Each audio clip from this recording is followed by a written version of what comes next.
নমস্কার প্রিয় শ্রোতা বন্ধুরা, রাধাকৃষ্ণ উইথ পিয়ালি চ্যানেলে আমি পিয়ালি আছি। আজকে আপনারা শুনছেন শিবপুরাণ। প্রিয় শ্রোতা বন্ধুরা, আজকের আলোচ্য বিষয়বস্তু শিবপুরাণের প্রথম সংহিতা জ্ঞান সংহিতা, যেখানে আপনারা শুনবেন ৭৪তম অধ্যায়। এখানে বলা হয়েছে যে অজ্ঞানী শিবরাত্রি পালনের দ্বিতীয় দৃষ্টান্ত। প্রিয় শ্রোতা বন্ধুরা, শিবপুরাণ আপনাদের কেমন লাগছে অবশ্যই আপনাদের গুরুত্বপূর্ণ মতামত দিয়ে জানাতে ভুলে যাবেন না। অবশ্যই চ্যানেলে প্রথমবার শুনে থাকলে চ্যানেলটিকে সাবস্ক্রাইব করে দেবেন, লাইক কমেন্ট শেয়ার করে পাশে থাকবেন। প্রিয় শ্রোতা বন্ধুরা, আপনাদের ছোট্ট গুরুত্বপূর্ণ মতামত যা অত্যন্ত গুরুত্বপূর্ণ আমার কাছে, এবং একটি সুন্দর ভিডিও উপস্থাপন করা তথা আপনাদেরকে উপহার দেওয়ার জন্য খুবই গুরুত্বপূর্ণ। সুতরাং আপনাদের গুরুত্বপূর্ণ মতামত অবশ্যই জানাবেন এবং সকলে পাশে থাকবেন দয়া করে। তাহলে শুনতে থাকবেন শিবপুরাণ।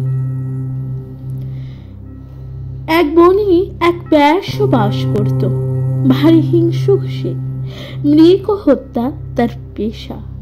সে জীবনে কখনো কোনো শুভ কাজ করেনি, কেবল পাপে কাজ করেছে।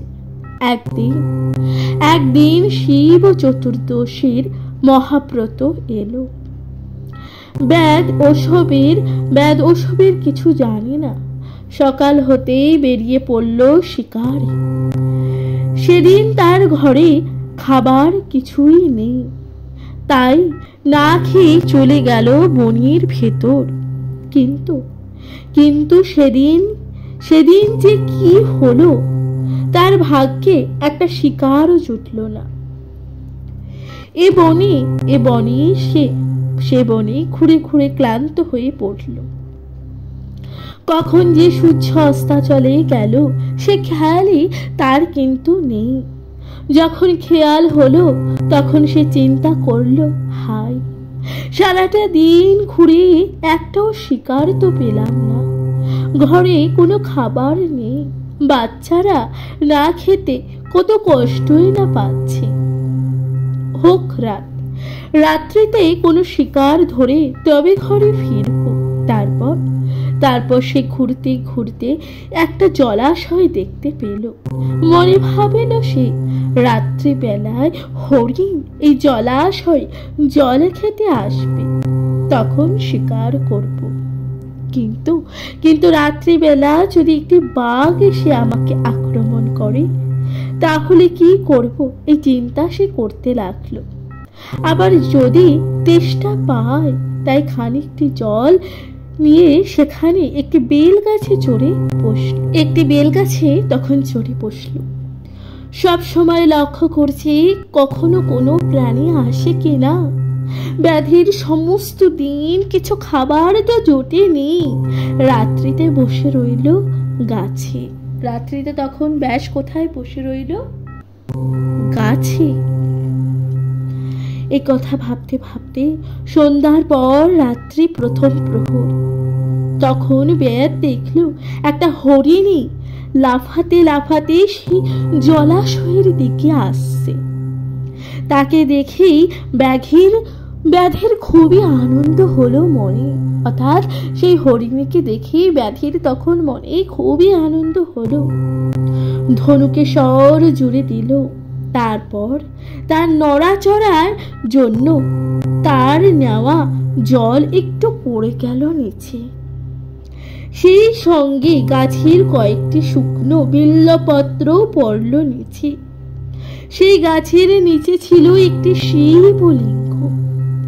সেই জল আর বেল পাতা পড়ল শিবলিঙ্গের ওপর। এইভাবে অজ্ঞাত সারের ব্যাধির দ্বারা প্রথম প্রহরে শিব পুজো হলো। শিবের প্রসাদে সেই ব্যাধির সকল পাপ নষ্ট হয়। তখন সেই হরিণী দূর থেকে ব্যাধকে গাছের ডালে দেখতে পেয়ে ভয় পেয়ে গেল। কি করবে বুঝে উঠতে পারছিল না। মনে একটি উপায় স্থির করলো। ব্যাধকে বলল, হে ব্যাধ, তোমাকে দেখে মনে হচ্ছে ইচ্ছে তুমি আমাকে বধ করবে। ব্যাধ হরিণীর মুখে মানুষের মতো কথা শুনে অবাক হয়ে গেল। তারপর বলল, তুমি ঠিকই ধরেছ, আমার বাড়ি আজ সবাই ক্ষুধার্ত, তোমাকে মেরে নিয়ে যাব, তাতে তাতে তাদের ক্ষুধার জ্বালা মিটবে। তখন সেই হরিণী আনন্দের সঙ্গে বলল, হে ব্যাধ, আজ আমার পরম সৌভাগ্য, আমার এই দেহের মাংসে যদি কারোর সুখ হয় তো আমি ধন্য হব। ইহলোকে পরোপকারী যে পুণ্য কোনো লোক তা 100 বছরেও বলতে পারে না।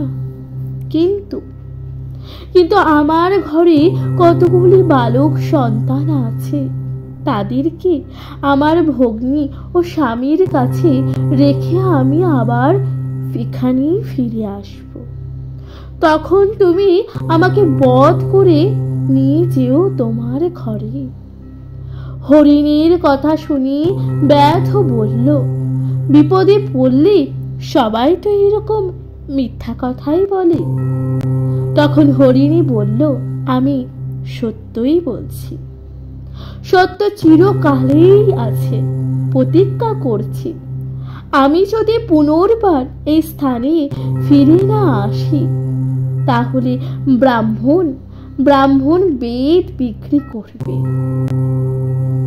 ত্রিকালে সন্ধ্যা না করলে যে পাপ হয়, ত্রিকালে সন্ধ্যা না করলেই যে পাপ হয়, সেই পাপও আমার হবে।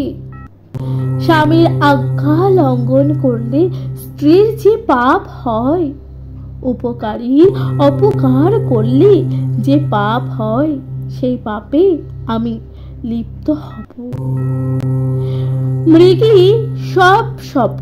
মৃগী এমন সব শপথ করলে ব্যাধের মনে তার প্রতি একটু বিশ্বাস জন্মালো। সে তাকে বলল, তুমি তোমার ঘরে ফিরে যাও, কিন্তু আবার এসো। তখন সেই হরিণী আনন্দে জল খেয়ে ফিরে গেল তার বাসায়। কিছুক্ষণ পরে সেই মৃগীর ভগ্নী আরো একটি হরিণী তার খোঁজ করতে করতে সেখানে এলো। ব্যাগ দেখে মনের আনন্দে ধনুকে তীর জুড়ে দিল। তখন বেল গাছটি একটু নড়ল, কিছু বেল পাতা সহ একটু জল শিবের মাথায় পড়ল। এর ফলে ব্যাধির দ্বিতীয় প্রহরের পূজা সম্পন্ন হলো। সেই হরিণী ব্যাধির এই অবস্থা দেখে জিজ্ঞাসা করল, হে বনচর, তুমি কি করছো? ব্যাধ পূর্বের মতো উত্তর দিল। তখন মৃগী বলল, আমি ধন্য হলাম, এতদিন আমার জীবন সফল হলো, কারণ আমার অনিত্য শরীর দ্বারা পরের উপকার হবে। কিন্তু আমার ঘরে যে কতগুলো বালক সন্তান আছে, তাদেরকে স্বামীর কাছে রেখে তারপরে আসবো। তখন ব্যাধ বলল, আমি এই কিছুক্ষণ আগে এক হরিণীকে মারতে উদ্যত হলে সেও আমাকে এই কথা বলেছিল, এখান থেকে পালিয়েছে, তুমিও তেমনই চেষ্টা করছো। আমি কিন্তু তোমাকে ছাড়বো না, তোমাকে আমি মারবই। একথা তখন ব্যাধ বলল। ব্যাধের কথা শুনে হরিণী বলল, হে ব্যাধ, আমার কথা তুমি শোনো। আমি যদি এখানে ফিরে না আসি, যে পুরুষ পতিব্রতা স্ত্রীকে ত্যাগ করে অন্য স্ত্রীতে আসক্ত হয়, তাতে যে পাপ হয়, সে পাপ আমাকে ধরবে। বেদ বিহিত ধর্ম ত্যাগে যে পাপ হয়, সে পাপে লিপ্ত হব আমি। হে বিষ্ণু ভক্ত, হে বিষ্ণু ভক্ত হয়ে যে সন্তান সৃষ্টি করে তাকে বঞ্চনা করে, তাতে যে পাপ হয়, সেই সমাপ্ত পাপ আমাকে আশ্রয় করবে। বিশেষত যার বাক্য লঙ্ঘন হয় তার সকল পুণ্যই নষ্ট হয়ে যায়। পৃথিবীতে তার পাপে বারবার কেঁপে ওঠে। এই কথা তখন বলল। সেই মৃগীর এমন শপথ শুনি ব্যাধ তখন বললেন, তুমি এখন যেতে পারো, তবে আবার আসবে। তখন সেই মৃগী আনন্দে জল খেয়ে চলে গেল। তারপর ব্যাধ চিন্তা করতে লাগলো, সেই মৃগী দুটো কোথায় গেল, কখন আসবে। এই চিন্তায় ব্যাধ না ঘুমিয়ে উপবাসে দ্বিতীয় প্রহর কাটালো। তারপর এক মৃগী দুই দিকে খোঁজ করতে করতে সেখানে এলো। সেই মৃগীটিকে বেশ হৃষ্টপুষ্ট দেখে ব্যাগ মনের আনন্দে আবার ধনুকে তীর জুড়ে দিল। বেলগাছ তখন নড়ে উঠল, কয়েকটি পাতা সঙ্গে একটু জল পড়ল।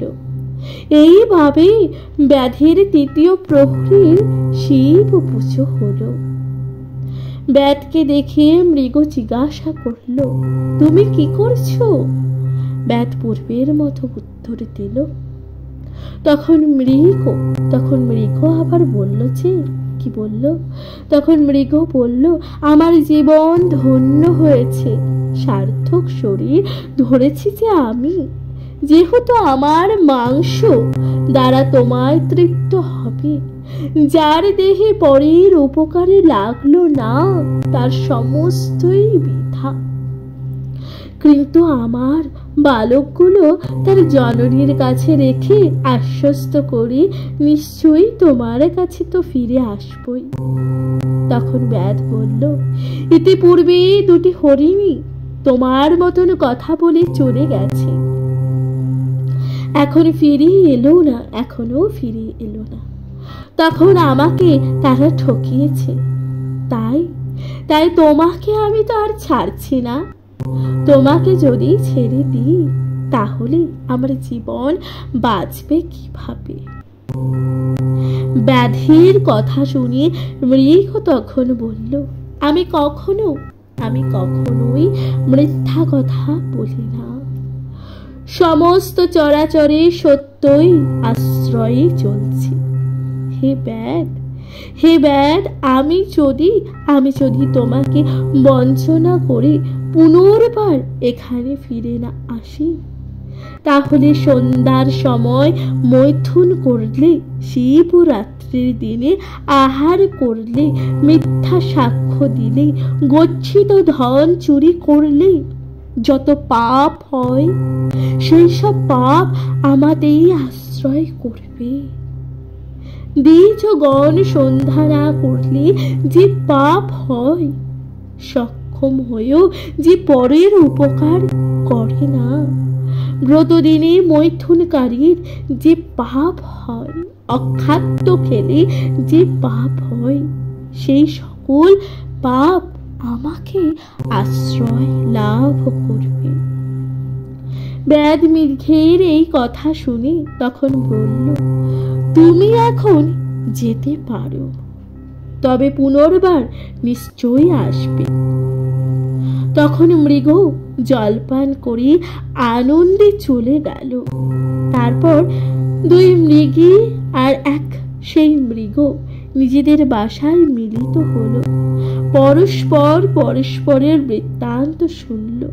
পরে তারা বলল, যেহেতু আমরা সত্য পাশে আবদ্ধ হয়ে আছি, তাই আমাদের সেই ব্যাধের কাছে নিশ্চয়ই যাওয়া উচিত। এই চিন্তা করে শাবক দিগকে আশ্বস্ত করে মৃগটি যাওয়ার জন্য সেই উদ্যত হলো। অমনি প্রথম মৃগী বলল, হে স্বামী, বালকেরা কেমন করে পিতা মাতাহীন হয়ে বাঁচবে?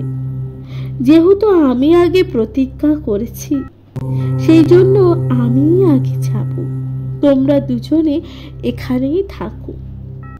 তখন তৃতীয় মেঘে বলল, আমি তোমাদের দাসী, অতএব তুমি থাকো, আমি চাই। তারপর মৃগ তখন বলল যে, আমি সন্তান পালনের কিছুই তো জানি না, তোমরা দুজনেই এখানে থাকো, আমি যাই। মৃগী মৃগের এই কথা শুনে বলল, বিধবার জীবন ঠিক। তারপর তারা সন্তানগুলোকে আশ্বস্ত করে সহবাসের নিকট রেখে ব্যাধের কাছে গেল। এতক্ষণে ব্যাধ তাদের পথ পান চেয়েছিল। এমন সময় সে তিন মৃগ ও মৃগীকে দেখে আনন্দে ধনুক ধরে তাতে বাণ জুড়ে দিল। ব্যাধের নড়াচড়ায় বেল পাতা ও জল পড়ল। ব্যাধের তখন চতুর্থ প্রহরের পুজো হলো। এদিকে শাবকরাও এদের গতি হবে, তাদেরকেও আমাদেরও তাই হোক, এই কথা ভেবে তাদের পিছু পিছু আসতে লাগলো। তারপর মৃগ ও মৃগী বলতে লাগলো, হে ব্যাধ, তুমি আমাদেরকে বধ করো, আমাদের জীবন সার্থক করো। তখন ব্যাধ তাদের কথা শুনে অবাক হয়ে গেল। শিব পুজো ফলে তার দিব্য জ্ঞান হলো। সে তখন ভাবতে লাগলো, এই জ্ঞানহীন মৃগরাই ধন্য, এরা নিজেদের শরীর দিয়ে পরোপকার করতে সমর্থ, কিন্তু আমি নরজন্ম পেয়ে কি করলাম? আমি কেবল পরের শরীর নষ্ট করিয়ে নিজের দেহের পুষ্টি করলাম। আমি অন্যের বহু কষ্ট দিয়ে আজ কুটুম্ব ভরণ পোষণ করেছি, তাহলে আমি কি গতি হবে? আমার এই জীবন ধিক। সেই ব্যাধ এমন চিন্তা করে তার তীর গুটিয়ে নিল। তারপর বলল, হে মৃগগণ, তোমরা ধন্য, আমি তোমাদের আর বধ করব না। তোমরা তোমাদের সন্তানদের নিয়ে নিজেদের ঘরে ফিরে যাও। সহসা শিব সেই ব্যাধের প্রতি খুবই প্রসন্ন হয়ে দিব্য অপরূপ মূর্তিতে দর্শন দিয়ে বলল, হে পুত্র, তোমার দ্বারা এই মহাব্রত পালিত হওয়ায় আমি খুব সন্তুষ্ট হয়েছি। তুমি কি বর চাও বলো। ব্যাধ হাত জোড় করে বলল, আমি আপনার দর্শন পেয়ে সকলই পেয়েছি। এই কথা বলে সেই ব্যাধ শিবের পাদপদ্মে প্রথিত হল। তখন শিব বললেন, তুমি গুহ নামে প্রসিদ্ধ হবে। তখন এখন মনের অভিলাষ মতো সুখ ভোগ করো। মহারাজ দশরথের পুত্র শ্রী রামচন্দ্র তোমার ঘরে আসবেন। তুমি সেই শ্রীরামের পুজো করে মুক্তি লাভ করবে। তোমার পুত্ররা আমার পুজো করে বলবান হবে। এমন সময় সেই হরিণের দল শিবের দিব্যরূপ দেখে মৃগ যোনি ত্যাগ করে স্বর্গলোকে চলে গেল। অজ্ঞানত শিবের এই পুণ্যব্রত সাধন করে ব্যাধ শিবের সাযুগ্ম মুক্তি লাভ করল। তাদের ভক্তি ভরি এই ব্রত করলে যে শিবত্ব লাভ করবে তাতে কিন্তু আর কোনো সন্দেহই নেই। প্রিয় শ্রোতা বন্ধুরা, তাহলে এখানেই সমাপ্ত হলো এই যে ব্যাধির গল্প। ব্যাধির অর্থাৎ একজন ব্যাধ ছিল যে অজ্ঞানত অবস্থায়, অর্থাৎ সে জানতো না সেদিন ছিল শিব চতুর্দশী, এবং সে না জেনে শিব চতুর্দশীর প্রহর পালন করেছিল, এবং তার ফলে মহাদেব তাকে তার প্রতি সন্তুষ্ট হয়ে তাকে দর্শন দিয়েছিল, এবং তার সকল মনোবাসনা মহেশ্বর পূরণ করেছিল। প্রিয় শ্রোতা বন্ধুরা, এবং সেই শিবত্ব লাভও করেছিল। প্রিয় শ্রোতা বন্ধুরা, তাহলে এখানে সমাপ্ত হলো ৭৪তম অধ্যায়। আপনারা শুনলেন ব্যাধির উপাখ্যান। এর পরবর্তী অধ্যায় আপনারা শুনবেন ৭৫তম অধ্যায়। আপনাদের কেমন লাগছে অবশ্যই আপনাদের কমেন্ট করে জানাতে ভুলে যাবেন না, কমেন্ট লিখতে ভুলে যাবেন না। হর হর মহাদেব। শুনতে থাকুন শিব পুরাণ।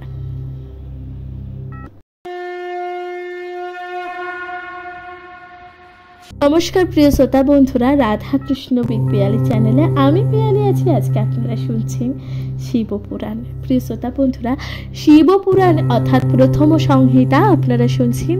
প্রথম সংহিতা জ্ঞান সংহিতা। জ্ঞান সংহিতার অন্তিম শ্লোক, অন্তিম অধ্যায় যেটা আপনারা শুনতে চলেছেন, অজ্ঞানত শিবরাত্রির ব্রতের ফলে পাপে বিধুনিধির মুক্তি। অর্থাৎ এই যে ব্যাধির কিভাবে মুক্তি হয়েছিল তা আপনারা শুনবেন জ্ঞান সংহিতার অন্তিম পর্বে। অবন্তী নগরে সদাচারী এক ব্রাহ্মণ ছিলেন, সর্বশাস্ত্রে পণ্ডিত নানান শুভ কর্মে রত তিনি। পতিধর্ম পরায়ণা তার স্ত্রী। তাদের ছিল 2 পুত্র, সুনিধি ও বেধনিধি। জ্যেষ্ঠ পুত্র সুনিধি ছিল পিতামাতার মতন শাস্ত্রজ্ঞানী, সদাচারী, পিতামাতার বর্ষীবর্ত। কিন্তু কনিষ্ঠ যেই পুত্র ছিল তিনি ছিলেন বেধনিধি, শাস্ত্রজ্ঞ হলেও বেশ্যাসক্ত ছিল।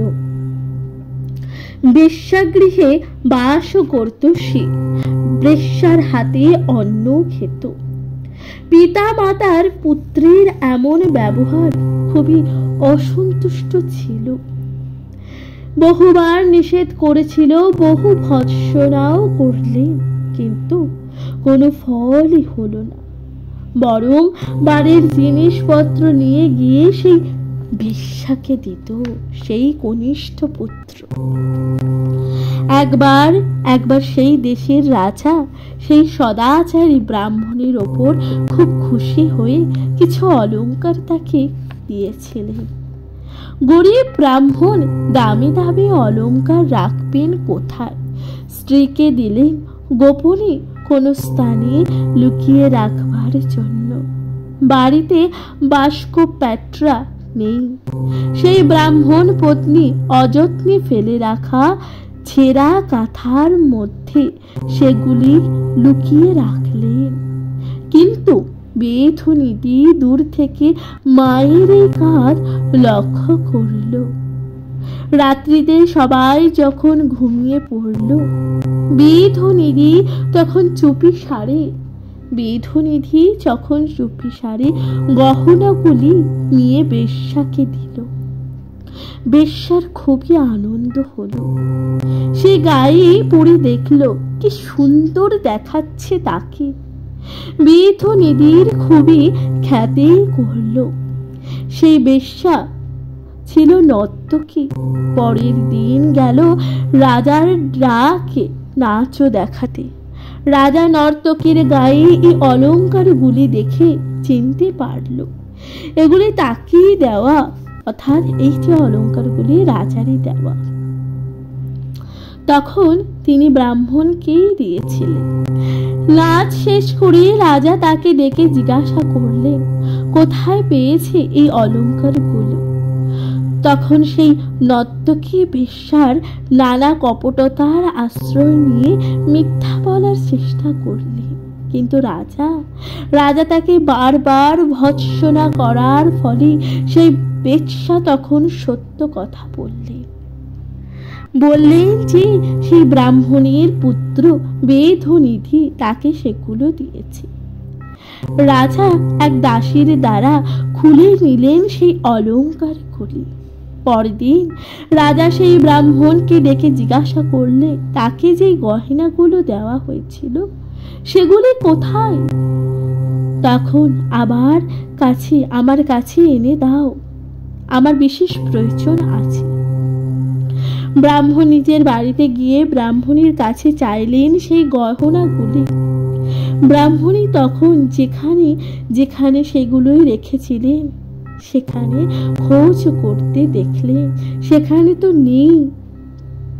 বড়ই গরিব তারা, তাই এভাবে গহনাগুলো হারিয়ে যাওয়ায় ব্রাহ্মণী বড়ই দুঃখিত হয়ে ব্রাহ্মণীকে কাছে কাঁদতে কাঁদতে জানালেন যে গহনাগুলি যেখানে রেখেছিলাম সেখানে তো পাওয়া যাচ্ছে না। ব্রাহ্মণ বড় দুঃখ করে রাজার কাছে গিয়ে সব বললেন। তারপর রাজা ব্রাহ্মণকে সকল ঘটনা বললে ব্রাহ্মণ অতীব দুঃখে নিজের ঘরে গিয়ে ব্রাহ্মণীকে বহু ভৎসনা করলেন। তারপর ব্রাহ্মণ ও ব্রাহ্মণী উভয় বেদনিধিকে অনেক বকাবকি করে বললেন, তুই আমাদের গৃহ থেকে দূর হ, আমাদের কুলকে কলঙ্কিত করছিস। এমন ভাবে তিরস্কার করে লাঠির 2-4 ঘা বসিয়ে দিলেন তার গায়ে। দূর করে দিলেন ঘর থেকে। অগত্যা বেদনিধি ক্ষুধা ও তৃষ্ণায় কাতর হয়ে বেশ্যার ঘরে গেলেন। কিন্তু তাকে সেদিন কোনো আদর না করি কেবল তিরস্কার করল সেই বেশ্যা। বেশ্যার ঘর থেকে রাস্তায় বেরিয়ে পড়ল বেদনিধি। সেই দিনটা ছিল শিব চতুর্দশী। এক ধনবান নানাবিধ পূজা দ্রব্য নিয়ে শিব মন্দিরে যাচ্ছিল। বেদনিধি তাকে দেখে মনে মনে ভাবল, এত খাবার, যেমন করেই হোক ওগুলি চুরি করে নিয়ে খাবো। তাই সে ধনির পেছনে পেছনে চলতে লাগলো। অবশেষে তারা শিব মন্দিরে এসে হাজির হলো। সেখানে অনেক লোকের সঙ্গে বেদনিধি পূজা দেখল। এদিকে পেটে ছিল ক্ষুধার জ্বালা। অনেক রাত্রি হলো, তবুও চোখে ঘুম আসে না। অপেক্ষা করছে কখন সুযোগ পাবে ওই সব খাবার চুরি করে সে খাবে। প্রতি প্রহরে শিবের পূজা হলো। চতুর্থ প্রহরী পূজার পর সকল বধিরা নিদ্রাতুর হয়ে সেই মন্দিরের মধ্যে ঘুমিয়ে পড়ল। এবার সুযোগ হলো, বেদনিধি ঢুকলো মন্দিরের মধ্যে। কিন্তু প্রদীপের আলো খুব উজ্জ্বল না থাকায় সব কিছু ভালোভাবে দেখা যাচ্ছিল না। তখন বেদনিধির মাথায় পাগড়ির কাপড়টা একটু ছিঁড়ে প্রদীপের মধ্যে দিয়ে উজ্জ্বল করে দিল আলো। তখন স্পষ্টভাবে শিব অন্যান্য যেই নৈবেদ্য সকল দেখা গেল। আনন্দে সেই সব নৈবেদ্য নিয়ে আস্তে আস্তে মন্দিরের থেকে বেরিয়ে যাওয়ার চেষ্টা করল। কিন্তু সাইতো একজনের পায়ে বেদনিধির পা লাগলো। সেই লোক জেগে উঠল। আকস্মাৎ বেদনিধির চোখে বেদনিধিকে দেখে চোর চোর বলে চিৎকার করল। তখন সবাই পুনরায় জেগে উঠল। সবাই চিৎকার শুরু করলো। বেদনিধি ভয় পেয়ে পালিয়ে গেল সেখান থেকে। সেই সময় রাজার রক্ষকেরা তার পিছু ছুটতে লাগলো। তারপর তাকে লক্ষ্য করে বাণ ছুড়ল। তখন সেই বাণের আঘাতে বেদনিধির মৃত্যু হলো। এইভাবে শিবরাত্রির ব্রতের দিন বেদনিধি সম্পূর্ণ উপবাসে রাত্রি জাগরণ করে মৃত্যুবরণ করল। শিব ছিল পরম দয়ালু, তাই বেদনিধির সমস্ত কাজই শুভপ্রদ হল। তখন যমদূত আর শিব দূতগণ এক সময় সেখানে উপস্থিত হলো। শুরু হলো বিবাদ। যমদূতেরা বললেন, তোমরা ভগবান শিবের ভক্ত, তোমরাই বা এখানে কেন এসেছো? এই ব্রাহ্মণ জন্মের থেকে কেবল পাপে করে গেছে, সামান্যতম পুণ্য তো কখনোই করেনি। তখন শিব ও দূতগণ বললেন, এই ব্রাহ্মণের বহু পাপ ছিল বটে,